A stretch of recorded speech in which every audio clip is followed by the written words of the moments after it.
આ તરફ વડોદરાની વાત કરીએ। વડોદરા જિલ્લાના કેટલાક વિસ્તારોમાં રાત્રે વરસાદ પડ્યો છે। કરજણ, ડભોઈ, વાઘોડિયા, શિનોરમાં વરસાદ નોંધાયો।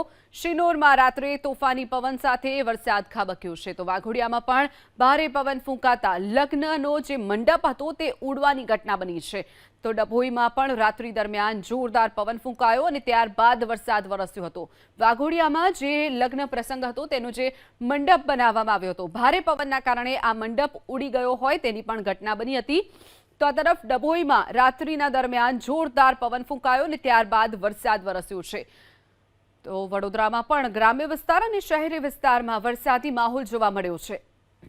આ તરફ વડોદરાની વાત કરીએ। વડોદરા જિલ્લાના કેટલાક વિસ્તારોમાં રાત્રે વરસાદ પડ્યો છે। કરજણ, ડભોઈ, વાઘોડિયા, શિનોરમાં વરસાદ નોંધાયો। શિનોરમાં રાત્રે તોફાની પવન સાથે વરસાદ ખાબક્યો છે, તો વાઘોડિયામાં પણ ભારે પવન ફૂંકાતા લગ્નનો જે મંડપ હતો તે ઉડવાની ઘટના બની છે।